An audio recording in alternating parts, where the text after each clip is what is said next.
ಶಿರಾ ತಾಲೂಕಿನಿಂದ ಬಂದಿರುವ ಎಲ್ಲ ಪಕ್ಷದ ಹಾಗೂ ನನ್ನ ಯುವಕ ಮಿತ್ರರೇ, ಹಿರಿಯರೇ, ಕಿರಿಯರೇ, ನಿಮ್ಮೆಲ್ಲರಿಗೂ ನನ್ನ ಮೊದಲನೇದಾಗಿ ನಮಸ್ಕಾರ ತಿಳಿಸುತ್ತಾ, ಈಗಾಗಲೇ ರಾಜ್ಯಾದ್ಯಂತ ಸಾಮಾಜಿಕ ಜಾಲತಾಣದ ಅಧ್ಯಕ್ಷರಾದಂಥ ಚಂದನ್ ಅವರ ಅಧ್ಯಕ್ಷತೆಯಲ್ಲಿ ಸುಮಾರು 8 ರಿಂದ 9 ಕಡೆ ಈ ಕಾರ್ಯಕ್ರಮಗಳು ತೆಗಿರ್ಬೋದು. ತುಂಬಾ ಉತ್ಸಾಹದಿಂದ ಮಾಡ್ತಾ ಇದ್ದಾರೆ. ಯಾಕೆಂದ್ರೆ ನಾನ್ ನೋಡಿದ ಮಟ್ಟಿಗೆ ನಾವು ರಾಜ್ಯ ಮಟ್ಟದಿಂದ ಈ ತರ ಕಾರ್ಯಕ್ರಮಗಳನ್ನ ಹಿಂದೆಂದೂ ಮಾಡಿರ್ಲಿಲ್ಲ. ಇವತ್ತು ನಮ್ಗೆಲ್ಲ ಉತ್ಸಾಹ ಬರೋ ರೀತಿಯಾಗಿ ನಿಖಿಲ್ ಕುಮಾರಸ್ವಾಮಿ ಅವರು ಹೆಂಗೆ ನಮ್ಗೆ ಪ್ರೋತ್ಸಾಹದ ಮಾತುಗಳನ್ನ ಆಡಿದ್ರು, ಅದೇ ರೀತಿ ಅವ್ರ ಜೊತೆಗೂಡಿ ಇವತ್ತು ಚಂದನ್ ಅವರು ರಾಜ್ಯ ಸುತ್ತ ಹೊರಟಿದ್ದಾರೆ. ಅವ್ರಿಗೆ ಮೊದಲನೇದಾಗಿ ಅಭಿನಂದನೆ ಸಲ್ಲಿಸುತ್ತಾ ಅವ್ರಿಗೆ ಒಂದು ಕಾರ್ಯ ಯಶಸ್ವಿಯಾಗಲಿ ಅಂತ ಬಯಸ್ತೀನಿ.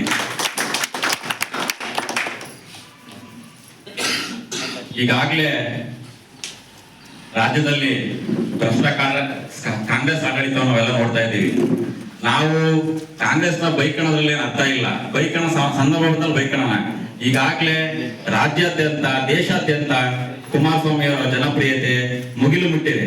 ಈಗಾಗಲೇ ಕಾಂಗ್ರೆಸ್ನವರ ಆಡಳಿತ ಪಕ್ಷದವರನ್ನ ಮುಂದಿನ ಸಲ 28ರಲ್ಲಿ ಕುಮಾರಸ್ವಾಮಿ ಅವರು ಮುಖ್ಯಮಂತ್ರಿ ಆಗೋಕೆ ಸಾಧ್ಯ ಇಲ್ಲ ಅಂತ ಈಗಾಗಲೇ ಕೆಲವು ಕಡೆ ಮಾತಾಡ್ತಿದ್ದಾರೆ. ಅದಕ್ಕೆ ಪೂರ್ವಕವಾಗಿ ನಾವು ಯಾವ ರೀತಿ ಬಳಸ್ಕೋಬೇಕು, ಸಾಮಾಜಿಕ ಜಾಲತಾಣವನ್ನು ಅನ್ನೋದು ಒಂದು ಪ್ರತಿಯೊಬ್ಬ ಮತದಾರರನ್ನ ರಾಜ್ಯದಲ್ಲಿ ಸುಮಾರು 58,000 ಬೂತ್ಗಳು ಇರ್ಬೋದು. ನಮ್ಮ ತಾಲೂಕಲ್ಲಿ 266 ಬೂತ್ಗಳಿವೆ. ಪ್ರತಿಯೊಂದು ಬೂತ್ ನಲ್ಲಿ ಮತದಾರನ ಮುಟ್ಟಕ್ಕೆ ನೇರವಾದ ಒಂದು ವೇದಿಕೆ ಸಿಗುತ್ತೆ ಅಂದ್ರೆ ಇದೊಂದು ಸಾಮಾಜಿಕ ಜಾಲತಾಣ. ಒಂದು ವಾಟ್ಸ್ಆಪ್ ಇರ್ಬೋದು, ಫೇಸ್ಬುಕ್ ಇರ್ಬೋದು, ಇನ್ಸ್ಟಾಗ್ರಾಮ್ ಇರ್ಬೋದು, ಇವನ್ನೆಲ್ಲ ನಾವು ಸದ್ಬಳಕೆ ಮಾಡ್ಕೋಬೇಕು. ಯಾಕೆಂದ್ರೆ ನಮ್ಮ ಜಾತ್ಯತೀತ ಜನತಾ ಪಕ್ಷದಲ್ಲಿ ಯಾವುದೇ ಜಾತಿ ಭೇದ ಭಾವ ತಾರತಮ್ಯ ಇಲ್ಲದೆ ಪ್ರತಿಯೊಂದು ಜಾತಿ ಜನಾಂಗದವ್ರಿಗೂ ಧರ್ಮದವ್ರಿಗೂ ಕೆಲಸ ಕಾರ್ಯಗಳನ್ನ ಮಾಡ್ಕೊಟ್ಟಿರೋದು ಏಕೈಕ ಪಕ್ಷ ಅಂದ್ರೆ ಇದು ಜಾತ್ಯತೀತ ಜನತಾಳ. ದೇವೇಗೌಡರ ನಾಯಕತ್ವದಲ್ಲಿ ದೇವೇಗೌಡರ ಮಾರ್ಗದರ್ಶನ ಬಂದಿರೋಂಥ ಪಕ್ಷ. ಯಾಕೆಂದ್ರೆ ನಾವು ಈಗಾಗಲೇ ಹಿಂದೆಲ್ಲ ನೋಡಿದೀವಿ, ನಮ್ಗೆ ಒಳ ಮೀಸಲಾತಿ ಅಂತ ಕೊಟ್ಟಿದ್ದಾರೆ. ಪ್ರತಿಯೊಂದು ಸಣ್ಣ ಸಣ್ಣ ಸಮುದಾಯವನ್ನು ರಾಜಕೀಯವಾಗಿ ಗುರುತಿಸುವಂತ ಕೆಲಸ ಕಾರ್ಯ ಮಾಡುವರು ದೇವೇಗೌಡರು. ತದನಂತರ ಮಹಿಳಾ ಮೀಸಲಾತಿ ಅಂತ ಅಂದ್ರು. ಮಹಿಳೆಯರಿಗೂ ಸ್ವಾವಲಂಬಿಯಾಗಿ ಬದುಕಬೇಕು, ಸಾಮಾಜಿಕ ರಂಗದಲ್ಲಿ ಸಾರ್ವಜನಿಕ ಜೀವನದಲ್ಲಿ ಅವರು ಮುಂದಿರಬೇಕು ಅಂತ ಮಾಡಿದಂತ ಕೆಲಸ ಕಾರ್ಯಗಳು. ಇಂಥ ಅನೇಕ ಜನಪರ ಕೆಲಸ ಕಾರ್ಯಗಳನ್ನ ಮಾಡಿದ್ದಾರೆ. ಇದ್ರ ಜೊತೆಗೆ ಕುಮಾರಸ್ವಾಮಿ ಅವರು ಅತಿ ಕಡಿಮೆ ಅವಧಿಯಲ್ಲಿ ಮುಖ್ಯಮಂತ್ರಿಯಾಗಿ 2 ಅವಧಿಗೆ ಅನೇಕ ಜನಪರ ಕೆಲಸ ಕಾರ್ಯಗಳನ್ನ ಮಾಡಿದ್ದಾರೆ. ಅದರಲ್ಲಿ ಗ್ರಾಮ ವಾಸ್ತವ್ಯ ಅನ್ನೋದು ಪ್ರತಿಯೊಬ್ಬ ಸಾಮಾಜಿಕವಾಗಿ ರಾಜಕೀಯವಾಗಿ ಪ್ರತಿಯೊಬ್ಬರು ಇಷ್ಟಪಡುವಂತ ಆ ಕೆಲಸ ಕಾರ್ಯಗಳನ್ನ ಮಾಡಿದ್ದಾರೆ. ಅದ್ರ ಜೊತೆಗೆ ಸಾರಾಯಿ ನಿಷೇಧ, ಲಾಟ್ರಿ ನಿಷೇಧ, ಇಂಥ ಅನೇಕ ಸಾರ್ವಜನಿಕರಿಗೆ, ಬಡವರಿಗೆ, ದೀನದಲಿತರಿಗೆ ಅವರ ಏಳಿಗೆಗೆ ಅನುಕೂಲ ಆಗುವಂತ ಕೆಲಸ ಕಾರ್ಯಗಳನ್ನ ಮಾಡಿದ್ದಾರೆ. ಹಾಗಾಗಿ ನಾವು ಇವನ್ನೆಲ್ಲ ಜನಗಳಿಗೆ ತಿಳಿಪಡಿಸ್ಬೇಕು. ಈಗಾಗಲೇ ಮೊನ್ನೆ ಮೈ ಶುಗರ್ ಫ್ಯಾಕ್ಟರಿ ಅವರ ಶಾಲೆಯಲ್ಲಿ 20 ಲಕ್ಷ ರೂಪಾಯಿ ಚೆಕ್ ಅನ್ನ ಕುಮಾರಸ್ವಾಮಿ ಅವರು ಕೊಟ್ಟಿದ್ದಾರೆ. ಅವ್ರು ಏನಾದ್ರು ಮಾತು ಕೊಟ್ಟರೆ ಅದೇ ರೀತಿ ನಡ್ಕೊಂತಾರೆ ಅನ್ನೋದಕ್ಕೆ ಸಾಲ ಮನ್ನಾ ಮಾಡಿ ತೋರಿಸಿದ್ದಾರೆ. ಮೈ ಶುಗರ್ ಫ್ಯಾಕ್ಟರಿಯಲ್ಲಿ ಶಿಕ್ಷಕರಿಗೆ ಸಂಬಳವನ್ನು ನೀಡಿದ್ದಾರೆ. ಅದೇ ರೀತಿ ಅವರು ಅಂಗನವಾಡಿ ಕಾರ್ಯಕರ್ತೆಯರು ಪ್ರತಿಭಟನೆ ಮಾಡ್ಬೇಕಾದ್ರೆ ಅವರು ಸಹ ಡೆಲ್ಲಿಗೆ ದೂರವಾಣಿ ಮುಖಾಂತರ ಕರೆಸ್ಕೊಂಡು ಪ್ರತಿ ಹೋಗಬರ ಖರ್ಚಲ್ಲಿ ಅವರೇ ನೋಡ್ಕೊಂಡು ಅಲ್ಲಿ ಸಚಿವರ ಹತ್ರ ಮಾತಾಡಿ ಅವ್ರ ಸಮಸ್ಯೆಯನ್ನು ಬಗೆಹರಿಸ್ಕೊಡ್ತೀನಿ ಅಂತ ಮಾತುಕೊಟ್ಟಿದ್ದಾರೆ. ಆ ಕೆಲಸನೂ ಮಾಡ್ಕೊಡ್ತಾರೆ.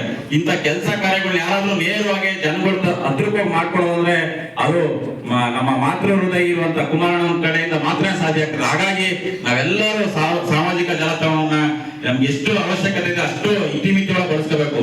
ನಾವು ಯಾವುದೇ ಕಾರಣಕ್ಕೂ ಒಂದು ಜಾತಿನಿಂದನೆ, ಧರ್ಮನಿಂದನೆ, ಭಾಷೆನಿಂದನೆಯನ್ನ ಮಾಡ್ದಲೇನೆ, ಮತ್ತೆ ಯಾವುದೇ ಕಾರಣಕ್ಕೂ ವ್ಯಕ್ತಿಯನ್ನ ವೈಯಕ್ತಿಕ ಟೀಕೆಗಳನ್ನ ಮಾಡ್ದಲೆ, ಕಾಮೆಂಟ್ಗಳನ್ನ ಮಾಡ್ದಲೆ ನಮ್ಮ ಕೆಲಸ ಕಾರ್ಯಗಳನ್ನ ಅವ್ರಿಗೆ ನಮ್ಗೆ ಪ್ರತಿಯೊಬ್ಬ ಮತದಾರರಿಗೂ ಮನೆ ಮುಟ್ಟುವ ರೀತಿ ಹೇಳ್ಕೊಡ್ಬೇಕು.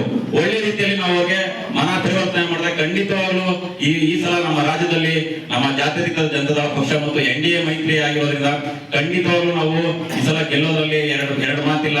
ಇದನ್ನೆಲ್ಲ ಬಳಸ್ಕೊಳ್ಳೋಣ. ಅದೇ ರೀತಿ ನಾವು ಮೊದಲನೇದಾಗಿ 3 ಹಂತದಲ್ಲಿ ನಾವು ಮತದಾರನ ಮುಟ್ಟಬೇಕಾಗ್ತದೆ. ಅದರಲ್ಲಿ ಮೊದಲನೇದು ಮಹಿಳಾ ಮತದಾರರುಗಳು. ಅವ್ರಿಗೂ ಅಷ್ಟೇ ನಮ್ಮ ಕುಮಾರಣ್ಣ ಮಾಡಿದ ಕೆಲಸ ಕಾರ್ಯಗಳನ್ನ ಇವತ್ತು ಎಲ್ಲಾ ಹೆಣ್ಮಕ್ಳು ಸಾಮಾಜಿಕ ಜಾಲತಾಣ ಮೊಬೈಲ್ಗಳನ್ನ, ಆಂಡ್ರಾಯ್ಡ್ ಮೊಬೈಲ್ಗಳನ್ನ ಯೂಸ್ ಮಾಡ್ತಾ ಇದಾರೆ. ಹಾಗಾಗಿ ನಾವು ಹೆಣ್ಮಕ್ಳಿಗೂ ಅವ್ರಿಗೆ ಅರ್ಥ ಆಗೋ ರೀತಿಯಲ್ಲಿ ಅವ್ರನ್ನೂ ಉಪಯೋಗಿಸ್ಕೊಂಡು ಅವರು ನಮ್ಮ ಕೆಲಸ ಕಾರ್ಯಗಳನ್ನ ನೋಡಿ ಮೆಚ್ಚೋ ರೀತಿಯಲ್ಲಿ ನಾವು ಅವ್ರು ಹಾಕ್ಬೇಕು. ಮತ್ತೆ ಯುವ ಮತದಾರರು ಕನಿಷ್ಠ ಪಕ್ಷ ಒಂದು ತಾಲೂಕಲ್ಲಿ 5 ರಿಂದ 10,000, 8,000 ಹೊಸ ಮತದಾರರು ಇರ್ತಾರೆ. ಅವ್ರನ್ನು ಮುಟ್ಟುವಂತ ಕೆಲಸ ಕಾರ್ಯಗಳನ್ನ ಮಾಡ್ಕೊಡ್ಬೇಕು. ಯಾಕೆಂದ್ರೆ ಈಗಾಗಲೇ ವಿದ್ಯಾರ್ಥಿಗಳು ಅನೇಕ ಕಡೆ ಪ್ರತಿಭಟನೆ ಮಾಡ್ತಾ ಇದ್ದಾರೆ. ಅವ್ರಿಗೆ ಸಂಬಳ ಹೆಚ್ಚಾಗಿ ಆಗ್ತಿಲ್ಲ, ಮತ್ತೆ ಅವ್ರಿಗೆ ವಯೋಮಿತಿ ಹೆಚ್ಚಳ ಮಾಡ್ಬೇಕು ಮಾಡ್ಬೇಕು, ಅವ್ರಿಗೆ ಅಪ್ಲಿಕೇಶನ್ ಎಲ್ಲ ಹಾಕಿರೋರಿಗೆ ಅವ್ರಿಗೆ ಕೆಲಸ ಕಾರ್ಯಗಳು ದೊರಕ್ತಾ ಇಲ್ಲ.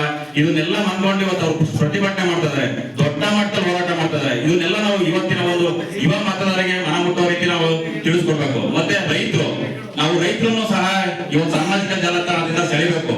ನಮ್ಮ ಕುಮಾರಣ್ಣ ಅವರು ಸಾಲ ಮನ್ನಾ ಮಾಡಿದ್ದಾರೆ, 2 ಸಲ ಸಾಲ ಮನ್ನಾ ಮಾಡಿದ್ದಾರೆ. ಮತ್ತೆ ಉಚಿತವಾಗಿ TCಗಳನ್ನ ಕೊಡ್ತಾ ಇದ್ರು, ಅದನ್ನ ಈ ಕಾಂಗ್ರೆಸ್ ಸರ್ಕಾರದವರು ನಿಲ್ಲಿಸಿದ್ದಾರೆ. ಇಂಥವು ಅನೇಕ ಕೆಲಸ ಕಾರ್ಯಗಳು ನಾವು ತೋರಿಸ್ಕೊಟ್ಟಾಗ ನಿಜವಾಗ್ಲೂ ನಮಗೆಲ್ಲ ಒಂದ್ ಕಡೆ ಖಂಡಿತವಾಗ್ಲೂ ಒಳ್ಳೇದಾಗುತ್ತೆ. ಎಲ್ಲರಿಗೂ ಈಗಾಗಲೇ ನಿಖಿಲ್ ಕುಮಾರಸ್ವಾಮಿ ಅವರು ಹೇಳಿದ್ದಾರೆ, ನಾನು ಎಲ್ಲಾ ಕಾರ್ಯಕರ್ತರಿಗೂ ಒಂದು ಜವಾಬ್ದಾರಿ ಕೊಡ್ತೀನಿ. ಮುಂದಿನ ಸಲ ನಮ್ಮ ಸರ್ಕಾರನ ಅಧಿಕಾರಕ್ಕೆ ತಗೊಂಡ್ರೆ ಎಲ್ಲಾರ ಜೊತೆ ನಾನು ನಿಂತ್ಕೊಂತೀನಿ. ನಾನು ಕುಮಾರಣ್ಣ ಅವ್ರ ಪರವಾಗಿ ಇರ್ತೀನಿ. ಕುಮಾರಣ್ಣ ಏನ್ ಕೆಲಸ ಮಾಡ್ತಿದ್ರು ಆ ಕೆಲಸ ಕಾರ್ಯಗಳು ನಾನು ಭಾಗಿಯಾಗಿ ನಿಮ್ಮೆಲ್ಲರ ಶಕ್ತಿಯಾಗಿರ್ತೀನಿ ಅಂತ ಹೇಳಿದ್ದಾರೆ. ಹಾಗಾಗಿ ನಾವು ಮುಂದಿನ ದಿವಸಗಳಲ್ಲಿ ಈ ಸಾಮಾಜಿಕ ಜಾಲತಾಣ ಅನ್ನೋದು ಏನಿದೆ ಅದನ್ನ ಬಳಸ್ಕೊಳ್ಳೋಣ. ಮತ್ತೆ ಈ ದೇಶಿನ ತಾಲೂಕಲ್ಲಿ ಕುಮಾರಸ್ವಾಮಿ, ದೇವೇಗೌಡರು ಮತ್ತು ರೇವಣ್ಣರ ಆಶೀರ್ವಾದದಿಂದ ಅನೇಕ ಜನಪರ ಕೆಲಸ ಕಾರ್ಯಗಳನ್ನ ಮಾಡ್ಕೊಡಿದ್ದಾರೆ ಸತ್ಯನಾರಾಯಣ ಸಾಹೇಬರು. ಅದರಲ್ಲಿ ಸುಮಾರು 8,000 ಕಿಲೋಮೀಟರ್ PWD ರಸ್ತೆ ಮೇಲ್ದರ್ಜೆಗೇರಿಸಿದ್ದಾರೆ. ಅವತ್ತಿವತ್ತು ಕಾಂಗ್ರೆಸ್ ಸರ್ಕಾರದಲ್ಲಿ ಜಯಚಂದ್ರ ಅವ್ರು ಮಾತಿರ್ತೀರಿ ಎಲ್ಲಾ ಕೆಲಸ ಕಾರ್ಯಗಳು ನಾನೇ ಅಪ್ಪ ಅಮ್ಮ ಅಂತ ಹೇಳ್ತಾರೆ. ಇವತ್ತು ಅವರು 8,000 ಕಿಲೋಮೀಟರ್ PWD ರಸ್ತೆ ಮೇಲ್ದರ್ಜೆಗೇರಿಸಿರೋಕೆ ಇವತ್ತು ಅವ್ರ ಕೈಲಿ ಒಂದು ಗುಂಡಿ ಮುಚ್ಚಕ್ ಆಗ್ತಿಲ್ಲ. ಇಂಥವೆಲ್ಲ ನಾವು ಮೊದಲು ಕೆರೆಗೆ ತಂದ್ರೆ ಅಂತ. ಆದ್ರೆ ಮೂಲ ಕಾರಣಕರ್ತ ಯಾರು ಅಂತ ಪದೇ ಹೇಳ್ಬೇಕಾಗಿಲ್ಲ. ಅವರ ಹೆಸರು ಅವ್ರು ಹೇಳ್ಕೊಂಡ್ಲಿ. ಪ್ರತಿಯೊಬ್ಬ ಅಪ್ಪ ಅಮ್ಮಗೂ ಇನ್ನೊಂದು ಅಪ್ಪ ಅಮ್ಮ ಇರ್ತಾನೆ ಅಂತ ದೇಶದವ್ರು ಅರ್ಥ ಮಾಡ್ಕೋಬೇಕು. ಹಾಗಾಗಿ ನಾವು ಬೇರೆಯವ್ರನ್ನ ಟೀಕೆ ಮಾಡೋದ್ ಬೇಡ, ನಮ್ಮ ಜನಪರ ಕೆಲಸ ಕಾರ್ಯಗಳನ್ನ ಮಾಡೋಣ. ಅದೇ ರೀತಿ 5 ರಿಂದ 6 ಪ್ರಾಥಮಿಕ ಆರೋಗ್ಯ ಕೇಂದ್ರಗಳನ್ನ ಸತ್ಯನಾರಾಯಣ ಸಾಹೇಬರು ಕ್ರಮ ಕೊಟ್ಟಿದ್ದಾರೆ. ಅದಕ್ಕೆ ಮೂಲ ಕಾರಣ ದೇವೇಗೌಡರು ಮತ್ತೆ ಕುಮಾರಣ್ಣ ಅವರು ಮುಖ್ಯಮಂತ್ರಿ ಆಗಿದ್ದಾಗ 5 ರಿಂದ 6 KB ಸ್ಟೇಷನ್ ಕೊಟ್ಟಿದ್ದಾರೆ, 5 ಹೈಸ್ಕೂಲ್ ಕೊಟ್ಟಿದ್ದಾರೆ, ಪ್ರಥಮ ದರ್ಜೆ college, diploma college, ITI college, 100 ಆಸ್ಪತ್ರೆಗಳು, ಇಂಥ ಅನೇಕ ಅಭಿವೃದ್ಧಿ ಕೆಲಸ. ನಮ್ಗೆ ಯಾವ ಊರಿಗೆ ನಾವೇನು ಸತ್ಯನಾರಾಯಣ ಸಾಹೇಬರು ಜಾತ್ಯತೀತ ಜನತಾ ಪಕ್ಷದಿಂದ ಮಾಡಿದ್ವಿ ಅಂತ ಹೇಳ್ಕೊಳಕ್ಕೆ ಎದೆ ತೊಟ್ಟಿ ಹೇಳ್ಬಹುದು ಅಂತ ಅನೇಕ ಕೆಲಸ ಕಾರ್ಯಗಳಿದ್ದಾವೆ. ಇವನ್ನೆಲ್ಲವನ್ನು ನೀವು ಮತ್ತೆ ಜನಗಳಿಗೆ ತೋರಿಸಂತ ಕೆಲಸ ಕಾರ್ಯಗಳನ್ನ ಮಾಡ್ಬೇಕು. ಅದ್ರ ಜೊತೆಗೆ ನಾವು ಎಲ್ಲ ಸೇರ್ಕೊಂಡು ಎಲ್ಲಾ ಮುಖಂಡರ ಪ್ರಚಾರ ಮಾಡ್ಕೊಂಡು ಕುಮಾರಣ್ಣ ಅವ್ರದಿರ್ಬೋದು ಮತ್ತೆ ಬೇರೆ ಅನೇಕ ನಮ್ಮ ಶಾಸಕರುಗಳು ಒಳ್ಳೊಳ್ಳೆ ಕೆಲಸ ಕಾರ್ಯಗಳನ್ನ ಮಾಡ್ತಾರೆ. ನಮ್ಮ ತಾಲೂಕಿನ ಮುಖಂಡರುಗಳ ಜೊತೆ ಅವ್ರನ್ನು ಪ್ರಚಾರ ಪಡ್ಕೊಂಡು ಪಕ್ಷದ ಪ್ರಚಾರ ಮಾಡಿ ನಾವೆಲ್ಲರೂ ಮುಂದಿನ ದಿನಗಳಲ್ಲಿ ಚುನಾವಣೆ ಎದುರಿಸಿ ಈ ತಾಲೂಕಿಂದನೇ ಮೊದಲನೇ ಶಾಸಕನ ಆಯ್ಕೆ ಮಾಡಿ ಕಳಿಸಿ ಕುಮಾರಣ್ಣ ಅವರ ಕೈ ಬಲಪಡಿಸೋಣ ಅಂತ ಹೇಳಿ ನಾನು ಇಷ್ಟೊಂದು ಮಾತಾಡಲು ಅವಕಾಶ ಮಾಡಿಕೊಟ್ಟಂತ ಎಲ್ಲರೂ ಮಾತುಗಳನ್ನು ಜೈ